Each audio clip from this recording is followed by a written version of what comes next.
بسم اللہ الرحمن الرحیم۔ دوسری چیز اہل علم کی ماتحتی ہے کہ ایک انسان کے لیے اپنے اوپر اعتماد کرتے ہوئے، اپنی عقل پر اعتماد کرتے ہوئے، اپنے تجربات کو بنیاد بنا کر دنیا میں فیصلے کرنا یہ ہلاکت کے دروازے کھول سکتا ہے۔ لیکن آدمی کو چاہیے، خصوصاً اگر اس کے پاس گہرا علم نہیں ہے، تو ایسے انسان کو چاہیے کہ وہ اہل علم کے ساتھ جڑا رہے، وہ علماء جو قرآن و سنت کا علم رکھتے ہیں اور سلف کے منہج پر گامزن ہیں، چلتے ہیں، نہ کہ وہ لوگ جو شہرت پا چکے ہیں لیکن لیاقت ابھی ان کو ملی نہیں ہے۔ دنیا کا عجیب دستور ہے کہ یہاں بعض اوقات ایسے لوگوں کو بھی شہرت مل جاتی ہے جو لیاقت نہیں رکھتے ہیں، وسائل کی کثرت کی وجہ سے، دنیوی اعتبار سے مکر و فریب کی وجہ سے، اور بعض اوقات دنیا میں ہوتا ہے کہ چل گیا تو چل گیا۔ تو ایسے بہت سے لوگ جو دنیوی اعتبار سے تعلیم یافتہ ہوتے ہیں، ٹیکنالوجی ان کے پاس ہوتی ہے، بولنے کا انداز کہیں سے سیکھ لیتے ہیں، ٹیڈ ٹاکس وغیرہ دیکھ لیا اور اس کے بعد کچھ چیزیں سیکھ لی اور بولنے لگ جاتے ہیں، اور دنیا میں کوئی بھی بولنے والا ہو، کچھ نہ کچھ سننے والے ضرور ہوتے ہیں، چاہے کتنی بھی بکواس کر رہا ہو، کوئی نہ کوئی ہوتا ہے جو اس کا قدرداں ہوتا ہے۔ اور ایسے لوگوں کی بعض اوقات بھیڑ بھی اکٹھا ہو جاتی ہے اور اچھے خاصے لوگ ان کو ماننے لگتے ہیں۔ کیوں؟ اس لیے کہ وہ لوگوں کے دلوں میں اٹھنے والے جذبات، خواہشات کی موافقت میں بولتے ہیں۔ اپنے دل کے مطابق بولنے والا ہمیشہ اچھا ہی لگتا ہے۔ تو ایسے لوگ نہیں، شہرت والے نہیں، واقعی علماء جو گہرا علم رکھتے ہیں، جن کے پاس قرآن کا علم ہے، سنت کا علم ہے، جو تاریخ کو جانتے ہیں، فرقوں کے بارے میں جانتے ہیں، جو گہرا علم رکھتے ہیں، تفقہ کی صلاحیت اللہ نے ان کو دی ہے۔ ان کے پاس ان کی عمر گزر چکی ہے دین کے علم میں مشغولیت کے ساتھ۔ ایسے علماء سے اپنے آپ کو مربوط رکھنا، جبکہ خصوصاً وہ مربی بھی ہوں، کہ وہ انسانی کمزوریوں کو جانتے ہوں اور لوگوں کے ساتھ شفقت سے رہ کر ان کو دین سکھانے والے ہوں، جسے نبی صلی اللہ علیہ وسلم کرتے تھے۔ تو یہ بہت بڑی نعمت ہے جو کسی انسان کو اگر نصیب ہے تو یہ بہت بڑی بات ہے۔ اللہ کے نبی صلی اللہ علیہ وسلم نے آخری دور کے بارے میں بتایا کہ اللہ علم کو ایسے نہیں اٹھائے گا کہ سینوں سے چھین لے، علم چھین لیا جائے، ایسے نہیں ہوگا، بلکہ ایک ایک کر کے علماء دنیا سے اٹھائے جائیں گے۔ جب علماء باقی نہیں رہیں گے تو لوگ جاہلوں کو اپنا سردار اور پیشوا بنائیں گے اور انہی سے پوچھیں گے، اور بغیر علم کے وہ فتوے دینے لگیں گے، خود بھی گمراہ ہوں گے، دوسروں کو بھی گمراہ کریں گے۔ معلوم ہے کہ گمراہی آتی ہے، فتنے پیدا ہوتے ہیں علماء کے نہ ہونے اور جاہلوں کے بولنے سے۔ اگر جاہل چپ رہے تو بہت ساری مصیبتیں انسانیت کی ختم ہو جائیں، لیکن جس کو سب سے زیادہ چپ رہنا ہوتا ہے وہ سب سے زیادہ بولنے والا ہوتا ہے۔ بلکہ بعض اوقات علماء کو بھی لوگ رائے دینے والے ہوتے ہیں، آپ ایسا کیجیے، ایسا مت کیجیے،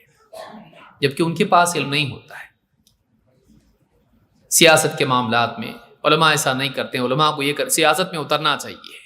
الیکشن میں کھڑے ہونا چاہیے ان لوگوں کو بھی، جو کرنے کے کام ہیں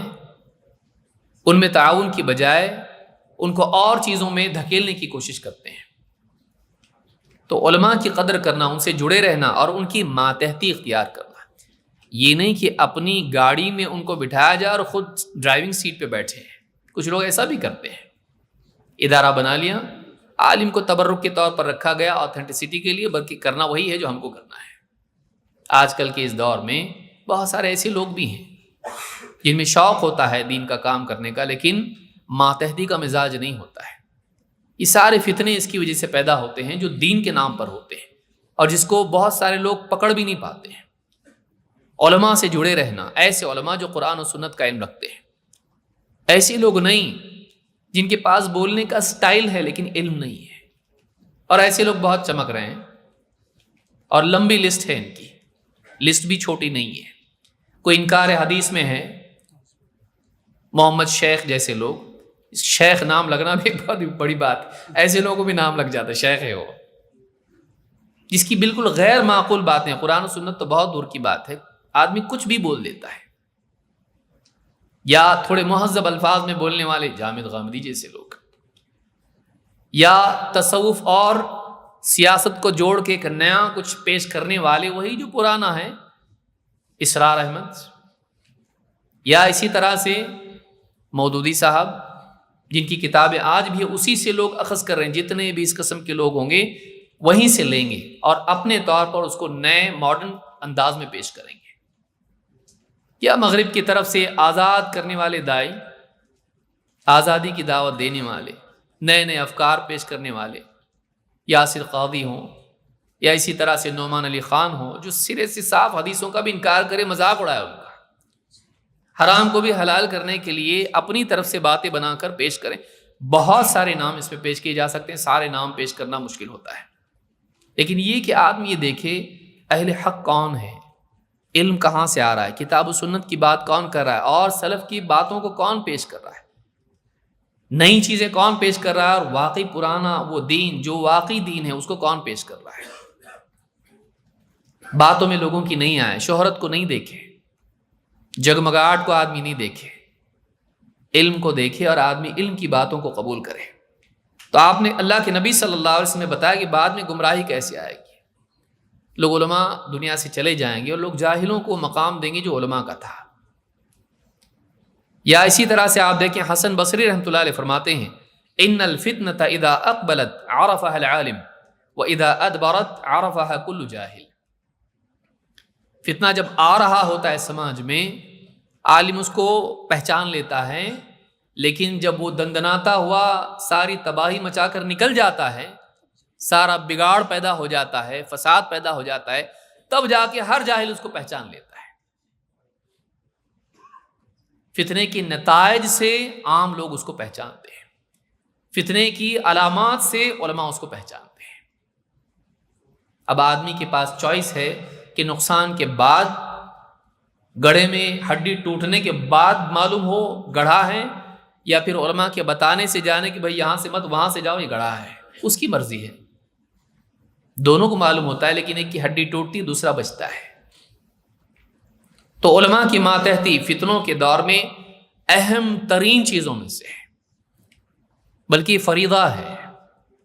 فاسألوا اہل الذکر ان کنتم لا تعلمون، جاننے والوں سے پوچھو اگر تم کو نہیں معلوم۔ اللہ نے خود کہا ہے، یہ اللہ کی طرف سے ربانی حکم ہے، جس کے بارے میں لاپرواہی برتنا بہت ساری فتنوں کو جنم دیتا ہے اور نقصانات لاتا ہے امت میں، اور انفرادی سطح پر بھی اور اجتماعی سطح پر بھی، عقیدے میں بھی، عبادات میں بھی، اخلاق میں بھی، سیاسی معاملات میں بھی۔ کتنے لوگ ہیں جو بھڑکا دیتے ہیں لوگوں کو، حکومت کے خلاف بھڑکا دیتے ہیں، یہ سمجھتے ہیں کہ یہی دین کا تقاضا ہے، باقی علماء تو گونگے بنے ہوئے ہم بول رہے ہیں، اور پھر جب واقعی نقصان ہوتا ہے تو غائب ہو جاتے ہیں، بلکہ بہت سارے لوگ اپنی بولی بدل دیتے ہیں۔ لیکن نقصان کی بھرپائی، بھائی گلاس پھوڑنے کے بعد آپ 10 بار سوری بولو، گلاس تو پھوڑ گیا نا، سوری بولنے سے معافی مل جائے گی، لیکن نقصان کی بھرپائی نہیں ہوگی۔ ایسے بہت سارے لوگ ہیں جو سماج کو برباد کرتے ہیں، ایسے لوگوں کے فتنے سے بچنا چاہیے، چاہے وہ سیاسی اعتبار سے بولنے والے ہوں، چاہے وہ جدید اسلام کو پیش کرنے والے ہوں، اسلام ہی کو ریفارم کرنے والے ہوں، یا پھر ایسے لوگ جو پچھلی وہی برائیاں، شرکیات، خرافات اسی کو عام کر رہے ہیں، اسی پرمپرا کو چلا رہے ہوں جہالت کی، جس میں لوگ پہلے سے پڑے ہوئے تھے۔ تو یہ ساری چیزوں کو چھوڑ کے کتاب و سنت کی دعوت دینے والے علماء سے جڑنا چاہیے۔